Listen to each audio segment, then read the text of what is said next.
That was a time of sheer evil across the map of this old planet. And that's the thing about history, y'all. I guess there's some that would try to rewrite it or reframe it at all, but facts speak for themselves. Some of us study it, some of us know the real deal. I believe it was the deadliest war in history with all those different estimates, but it's agreed upon at least 70 million people died, and 70% of that number, 50 million, were citizens, and a lot of those were Jewish and wiped out by genocide from an evil tyrant. But thinking about D-Day and when we got involved, there's somebody that's always really stuck out to me. Her testimony, her life, her struggles. It helps me to understand why I don't need to complain. June 6, 1944, Corrie ten Boom and her sister Betsy were locked up in a Gestapo prison near The Hague, there in the Netherlands. Little did they know, just about 420 miles south of there stood an army coming ashore to liberate that country and finally defeat the Nazis and the evil that they brought on. As time progressed, as the war kept dragging on, they moved Corrie and her sister to a camp called Ravensbrück, if my German's right, and there they remained for several months. The story goes in her book, The Hiding Place.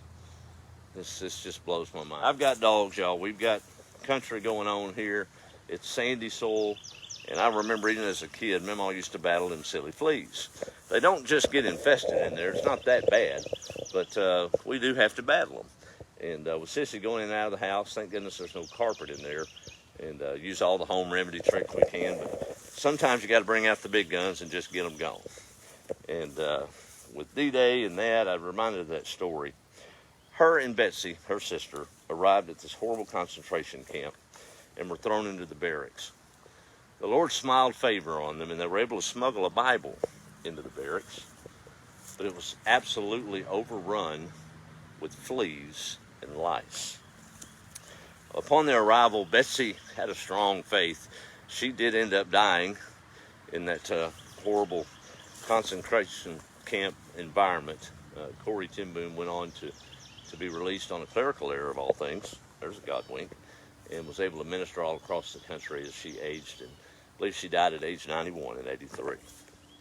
But to back up, when they arrived to that concentration camp, they did their daily devotional in the morning, and Betsy read 1 Thessalonians, I believe it's chapter 5, verse 16 or 17, talking about be thankful in all things. Gosh, here they were, Jewish. Hitler's wiping your whole race out.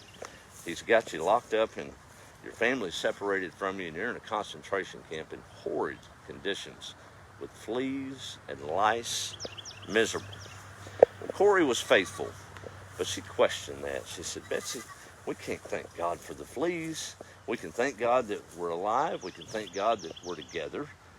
We can thank God that we've got our Bible, but not the fleas. Betsy said, oh yeah, we're going to thank him for the fleas. So they did, and Corrie just went along with it, but she questioned it. Lord, surely Lord wouldn't want us to thank him for the pestilence in this barracks. Well, as time marched on over the weeks, Corrie began to notice that women would gravitate to that particular barracks, and the guards would let them in, and the guards would go away. And the crowd kind of grew in that barracks, and they were all able to meditate, pray, and study that Bible together. And it was only a little later that she really realized what was happening. You see, those hardcore Nazi soldiers saw them as filth, and they definitely wasn't going to go anywhere near that barracks that was overrun with lice and fleas. Therefore, it gave Corrie and her sister a chance to minister amongst the tragedies that were going on around them. What a point, right? To thank God in all things, because we never know what he's working together on that embroidery for our own good, right?